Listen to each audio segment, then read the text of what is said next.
This is a Caterpillar 416 backhoe. It's made by Norscot and it's in 1/32 scale. Now you'll notice this is an older backhoe.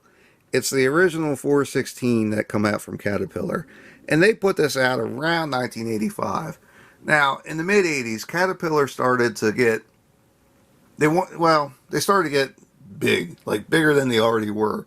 They basically wanted to have a toe in every possible avenue they could through earth moving, paving, and even agriculture. You know, in the mid-80s, that's when they started to put the Challenger tractors together. And the backhoe is just another way of them being able to do that. Now, what's interesting and was unique to these backhoes, the original series didn't have this, but maybe a year or two after, they changed something really important with these, and it makes sense, and it's kind of interesting. So, excavators generally, if they come from outside the United States, they have what's called the Isao pattern. It's the control pattern where in your left hand you have the swing and the stick motion, and then in your right hand you have the bucket and the boom. And typically inside the United States it's different. It's called SAE, where you have the swing and the boom in your left hand and the stick and the bucket in your right hand. And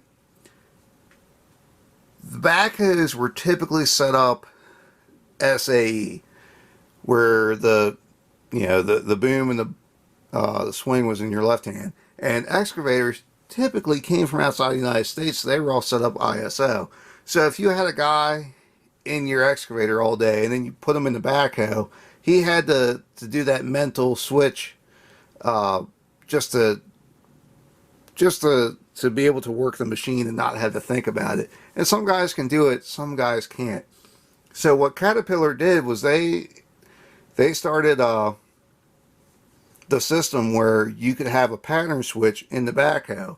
And what that allowed them to do is the guys that all had backhoes could buy these Caterpillar machines, and they could run them whatever way that matched what they were already using. And the bigger contractors that needed a backhoe could get this, and they could take their guys out of the 350 and put it in the 416 and match the pattern, and it could go on and like nothing ever happened. And that was really cool from Caterpillar to do that.